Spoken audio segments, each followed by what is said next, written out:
Assalamualaikum warahmatullahi wabarakatuh. Selamat malam menjelang pagi. Selamat bermalam minggu bagi teman-teman yang merayakan malam minggu ini di malam Ramadan. Selamat tarawih. Gimana kabarnya hari ini? Mudah-mudahan pada sehat semua. Mudah-mudahan puasanya lancar. Nah, di sini mungkin ini video akan lain dari yang lain dari sebelumnya. Ini saya akan edukasi dengan salah satu orang yang saya anggap dia orang tua saya gitu kan. Sebelumnya lanjut ke obrolannya, saya ucapkan banyak terima kasih buat teman-teman subscriber Sinar Channel yang selalu support channel ini, yang selalu dukung channel ini, dan alhamdulillah yang berkomentar positif atau negatif, saya ucapkan banyak terima kasih. Dan saya ucapkan juga banyak terima kasih buat customer. Alhamdulillah barang-barang yang udah dikirim sudah ready semua ya. Alhamdulillah, terima kasih telah order di Sinar Collection. Kita langsung aja yuk telepon langsung bapaknya.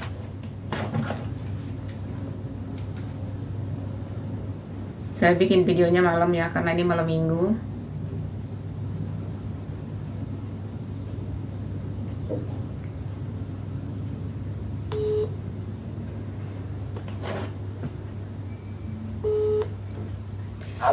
Halo, assalamualaikum Pak D, selamat malam.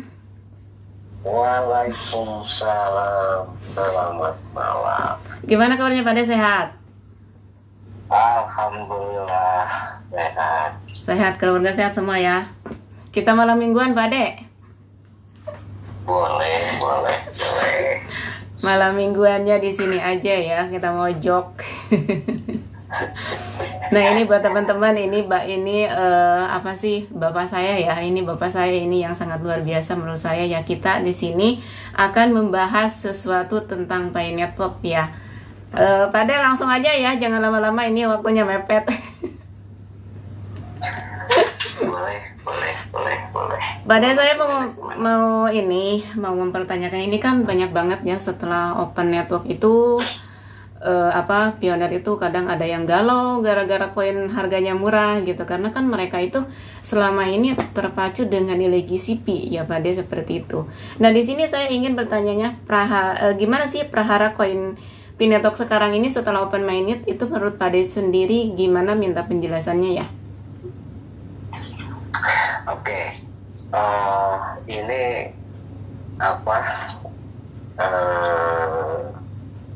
saya bikin disclaimer dulu. Iya. Bahwa saya bukan siapa-siapa dan saya bukan apa-apa. Artinya bahwa posisi kita sama-sama pionir mendapatkan informasi yang sama. Iya. Begitu. Hanya kadang-kadang sering terjadi pemahaman yang berbeda. Iya, betul.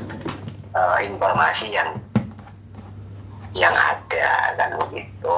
Mengingat bahwa informasi yang datang itu multi tafsir. Ya. Sehingga terjadi gonjang-ganjing, terjadi polemik di antara teman-teman, di antara kita sebagai pionir kan begitu. Iya. Nah, kaitannya dengan kekecewaan teman-teman ketika setelah mendapati realita open mainnet yang harapannya awalnya itu harapannya sangat tinggi, dimana ketika nanti open mainnet langsung menjadi kaya dalam semalam kan begitu. Iya, betul. Iya, betul, banyak sekali Pak D sekarang orang yang putus asa itu, ada yang hapus akun pula gitu kan, seperti itu. Ya, artinya itulah kenapa sering saya sampaikan di beberapa grup kecil. Yang penting itu kita sering ngobrol bahwa di awal Endless Mainnet yang lalu Nicholas menghimbau 3 hal. Yang pertama, jaga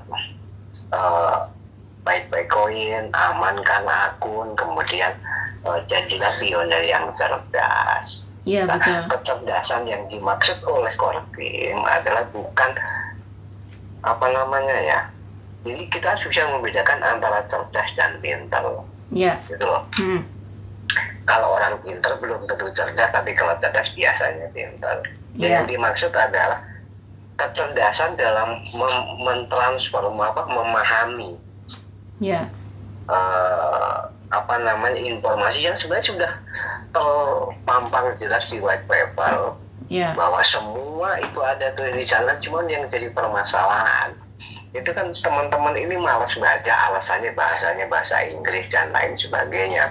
Iya, betul sekali. Kalau sedikit saja mau berupaya, itu di Translate ke Google Translate kan itu sangat bisa. Yang walaupun kan itu bahasanya juga bahasa lumayan, jadi butuh pemahaman.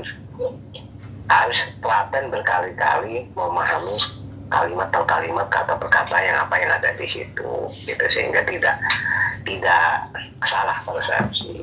Nah, kaitannya dengan teman-teman yang sampai hari ini beberapa menit yang lalu saya menerima juga WA yang masih bersikeras akan menggunakan segala cara yang mereka lakukan untuk supaya memaksa konten menetapkan harga GCP misalnya, kayak begitu. Iya. Ya, saya hanya mengimbau kepada teman-teman, ayolah kita sekarang jangan menggunakan emosi, jangan menggunakan hanya keinginan kita sendiri, tapi ayo kita gunakan akal sehat kita untuk berpikir, gitu loh, bahwa di white paper Pioneer tertulis jelaskan bahwa koin P ini untuk jangka panjang, artinya tidak ada klausel atau keterangan di situ bahwa open minded akan menjadikan Pioneer kaya raya dalam semalam, simsalabim. Tidak seperti itu, semuanya kan butuh proses. Iya, betul. Gitu. Nah, bagi yang masih terus artinya kecewa karena sudah terlanjur pesen ini itu, pesen mobil, pesen kapal pesiar, pesen rumah dan lain sebagainya. Gitu. Ayo kita kembali ke realita yang ada. Kesempatan masih sangat lebar. Yang penting ayo kita mulai sekarang memahami fungsi dan tugasnya masing-masing. Iya. Kan begitu. Tugas kita sebagai seorang pionir adalah membentuk nilai dengan cara berkontribusi di ekosistem. Ya, betul sekali. Gitu loh. Nah, kontribusi seperti apa? Karena walaupun kita mau paksa Korten itu untuk menentukan harga, itu Korten tidak akan pernah menentukan harga. Betul. Karena harga itu dilempar ke kita selaku pionir, maka tugas dan fungsi kita adalah menciptakan harga dengan cara berkontribusi, bertransaksi di ekosistem. Gitu loh.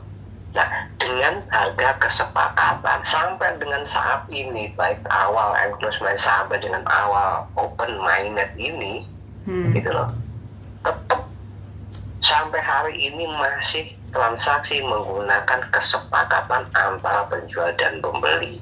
Iya, betul. Kan begitu. Nah, dari kesepakatan dan itu masih dilakukan di berbagai tempat. Iya. Itu nanti di situ akan ketemu bahwa koin P ini nilainya akan ketemu. Ketika ketemu nilainya, maka akan muncul harga. Kan begitu. Nah, masih banyak juga teman-teman yang masih rancu dalam arti belum bisa membedakan antara nilai dan harga. Kan begitu.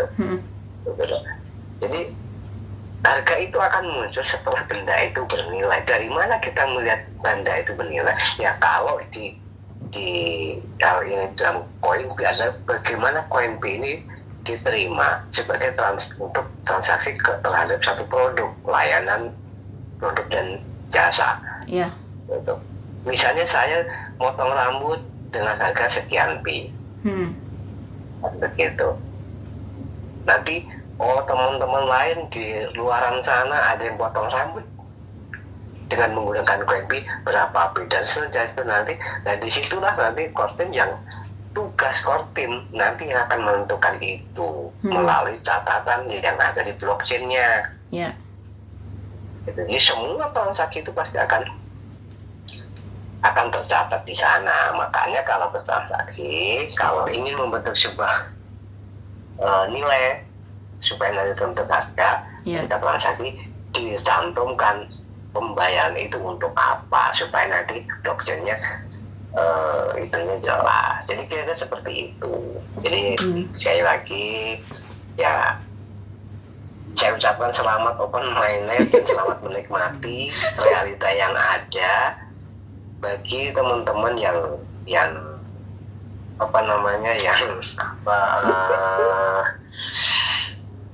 merasa diri kecewa karena melihat kenyataan tidak sesuai dengan harapan. Ya semuanya itu harapan kan boleh-boleh saja. Iya betul. Gitu.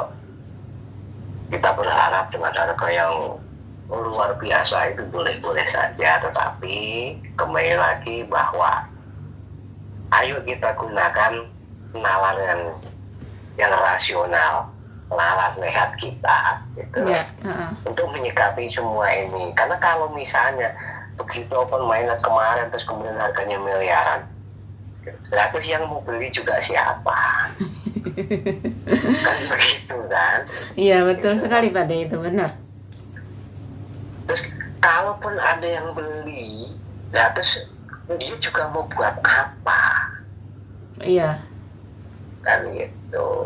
Nah juga perlu saya sampaikan. Nah ini hanya sekedar mengingatkan saja ya. Saya bukan dalam posisi menggurui teman-teman bahwa saya itu hebat, enggak sama sekali.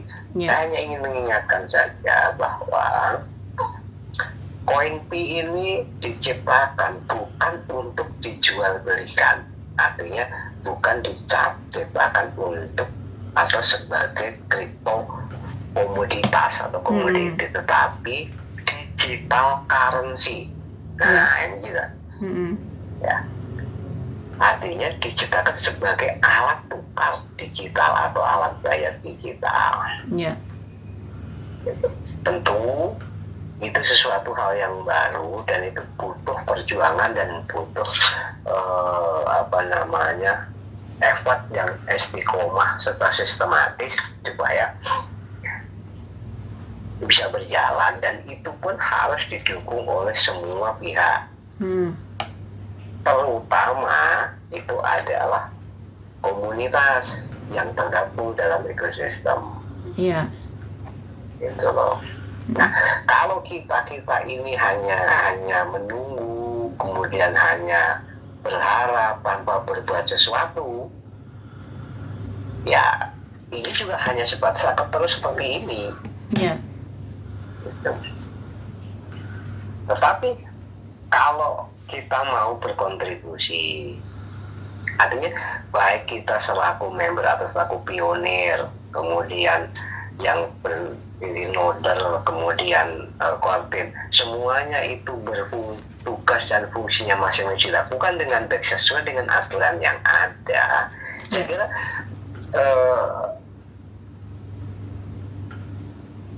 target-target yang teman-teman harapkan ini bisa saja tercapai, hanya memang butuh waktu. Itu akan jauh lebih cepat daripada kita terus gontok-gontokan.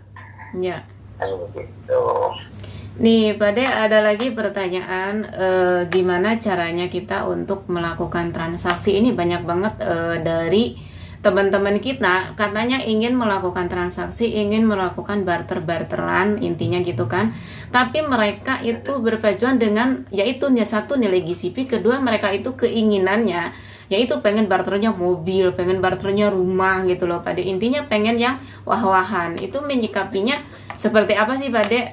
Minta pencerahannya sedikit karena saya juga merasa udah capek ya ngejelasin di video sebelumnya itu. Kita itu harus melakukan apa sih? Saya memberikan edukasi ke mereka itu kalau emang ingin membentuk koin nilainya tinggi, ya ayo kita bareng-bareng membangun ekosistemnya dulu, jalankan ekosistemnya dulu. Gimana cara ekosistemnya? Kita cara barter. Dari situ masih banyak orang yang mulek di situ, Bade. Jadi mereka itu di Sinar Collection sendiri itu banyak banget yang mempertanyakan, Mbak Sinar udah bisa barter mobil kah dengan nilai GCP? Sampai saat ini masih itu Pak De. Gitu, minta pencerahannya untuk Pak De sendiri untuk acara untuk barter itu kan tadi Pak De barang dan jasa seperti itu. Nah ini untuk produk yang kecil aja gitu dari segi sembako apa palawija apa gimana gitu Pak De. Oke. Ya, kalau ya itu tadi, ketika kita memang ingin menciptakan sebuah nilai dari suatu benda, gitu loh, kita harus ya khususnya untuk koin P ini, gitu. Ya makanya dianjurkan untuk melakukan barter di ekosistem, kehidupan ekosistem yang walaupun secara aturan yang tertulis jelas di white paper bahwa ekosistem yang dimaksud adalah platform, gitu. Jadi ekosistem yang dimaksud oleh Pi Network itu terdiri dari platform di mana di dalam platform itu yang mengakomodir para vendor yang menyediakan barang dan jasa, kan begitu. Iya, betul. Namun sampai dengan saat ini memang platform belum berjalan. Nah itu jadi pertanyaan. Ya itu jadi pertanyaan jadi pertanyaannya ya, gitu loh Pak De. Makanya Kodim memberikan kebijakan, mengingat beberapa kali dilakukan hackathon untuk menjaring platform yang supaya nantinya siap untuk menjadi wadah pionir untuk membentuk ekosistem bertransaksi di situ, tetapi karena juga banyak kendala sehingga diperbolehkan untuk melakukan barter peer to peer, kan begitu. Nah, yang kemudian harga dilemparkan ke kita kesepakatan antara si penjual dan pembeli, kan begitu. Jadi tidak ada konten silahkan melakukan barter peer to peer maupun peer to apps to peer dengan nilai koin dengan harga koin P sekian rupiah, sekian dolar, kan tidak ada. Justru untuk menentukan berapa nilainya silahkan ini kita yang memikirkan. Misalnya kalau garam 1 sendok ini harus berapa P, kan begitu. Iya, betul. Gitu loh. Nah, terkait dengan teman-teman yang pertanyaan tadi yang soal menginginkan apakah sudah bisa belanja mobil, betul. Gitu, belanja kapal pesiar, belanja pesawat terbang, belanja apalah yang hal-hal yang di luar jangkauan para penyedia layanan. Iya, betul. Artinya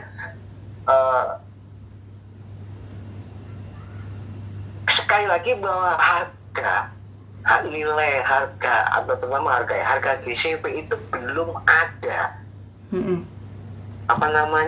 dasar hukumnya, gitu. Kalau kita orang mau memaksakan, misalnya saya membuka gerai, membuka apalah istilahnya toko atau apa dengan mobil-mobil mewah dengan harga GCP. Lah terus saya belanjanya dari mana? Iya, betul sekali pada itu. Gitu loh. Apakah mobil-mobil mewah bangsa yang saling dipakai kelompok-kelompok teman-teman yang itu yang dipakai unggulan itu Pajero, gitu.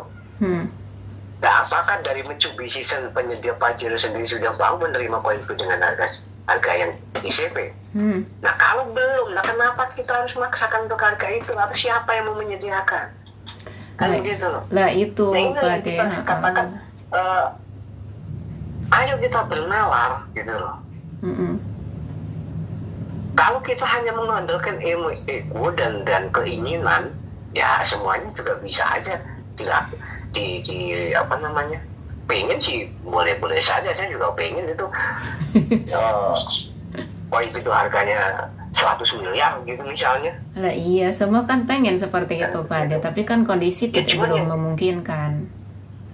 Nah, itu yang jadi persoalan adalah kita juga harus berpikir bukan berdasarkan apa yang kita inginkan, tapi apa yang kita inginkan yang berdampak kepada sosial. Iya, betul. Sekarang kalau misalnya nggak usah tinggi-tinggi, begitu kemarin open minded, Nicholas memutuskan harga koin P 1 miliar rupiah.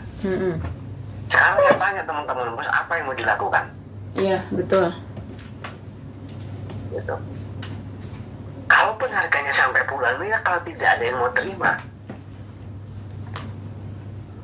Sementara yang punya koin P yang bisa bertransaksi sekarang, yang punya itu masih berada di antara kita ya. Sekarang siapa kita ini yang bisa menyediakan mobil-mobil mewah itu dengan segitu cepat, iya, dengan betul. harga yang menggunakan koin P. Gitu loh. Toh yang dari kemarin orang yang katanya sudah bekerja sama dengan ini itu pada akhirnya juga hanya scam. Iya, betul sekali Pak De. Iya kan? Korban begitu banyak. Iya.